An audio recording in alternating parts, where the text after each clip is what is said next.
Come with me as I clean my 12-year-old daughter's apartment. Okay, while I'm cleaning her apartment, I'll explain why she has an apartment and why I'm cleaning it. First, why I'm cleaning it. So I've talked about this a lot on my page. You can go back to find older videos, but basically once every 2 months, I come up and I do a clean myself of my daughter's apartment. Now, she does the day-to-day maintenance and everything, but once in a while, it's nice to just come up and do a clean sweep myself. I talk a lot about the importance of showing your kids grace, so that's undeserved favor. They might not deserve my help in cleaning their room, but I'm going to offer it to them anyways. Now, I honestly feel like this is not really grace because my daughter does deserve my help. She keeps it clean 80% of the time. I'm just coming in once in a while to kind of help make sure everything's where it's supposed to be. But regardless, I'm going to call this grace anyways. And one of my love languages is acts of service. So I actually enjoy doing this for my children once in a while. And yes, she's very grateful that I'm cleaning her room. I get a lot of comments like, I would hate if my mom came into my room unannounced. My daughter loves it. It's one of her favorite things that I do. So she is always tickled when I surprise her with a little clean. Now you'll notice I didn't do any laundry. Laundry is something that I will do with her, but I will not do for her. I feel like it's really important that she learns any laundry she wears, uses, she needs to be responsible for. Otherwise, she'll just kind of willy-nilly throw things out of her closet, leave things laying around. It just helps keep her more responsible if I do it with her, but not for her.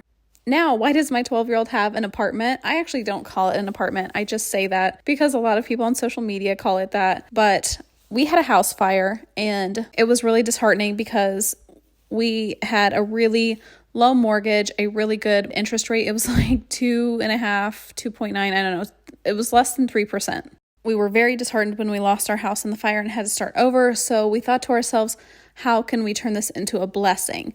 And so we just started thinking about generational wealth in our kids. And so we thought one thing we could do for them is create places for them to live in our house so that they can save up for their own house and they're not ever going to waste money on rent or anything like that.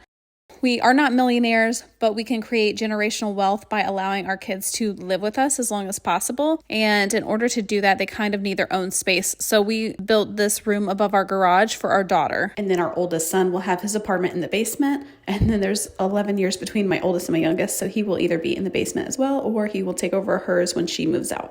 And I will say one of the reasons I do come up and help clean once in a while is because this is a very large space for a 12-year-old. It's actually very overwhelming for her to do herself. So I like to come up once in a while and just kind of help her out with it. But that is why my 12-year-old has an apartment, and that is why I'm helping clean her apartment. Let me know if you guys have any more questions.